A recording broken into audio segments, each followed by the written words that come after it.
السلام علیکم ورحمۃ اللہ وبرکاتہ۔ آج کا سبق ہم سورۃ البقرہ کی آیت نمبر 224 سے شروع کرتے ہیں۔ اعوذ باللہ من الشیطان الرجیم، بسم اللہ الرحمن الرحیم۔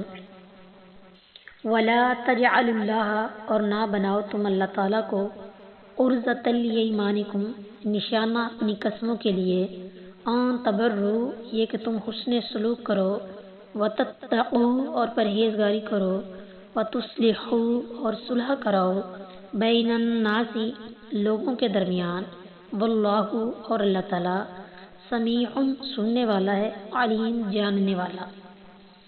اور اللہ کو اپنی قسموں کا نشانہ نہ بناؤ، اس سے بچنے کے لیے کہ تم نیکی کرو اور گناہ سے بچو اور لوگوں کے درمیان اصلاح کرو، اور اللہ سب کچھ سننے والا ہے، سب کچھ جاننے والا۔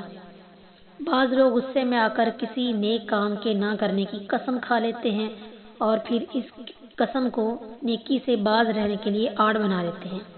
اس آیت میں اس قسم کے لوگوں کو ہدایت دی جا رہی ہے کہ تم اللہ تعالیٰ کے نام کی قسمیں اس لیے نہ کھاؤ کہ نیکی، پرہیزگاری اور لوگوں میں صلح کرانے جیسے نیک کاموں سے باز رہنے کا بہانہ ہاتھ آ جائے، کیونکہ غلط قسم پر اڑے رہنا گناہ ہے، جیسا کہ سورہ نور کی آیت نمبر 22 میں ہے۔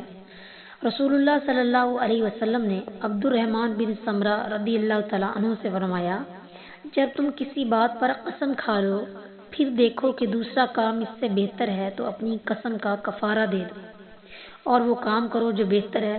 بخاری الایمان والنذور باب قول اللہ تعالیٰ لا یؤاخذکم اللہ، حدیث نمبر 7722۔ قسم کے کفارے کے لیے سورہ مائدہ کی آیت نمبر 89 دیکھیے۔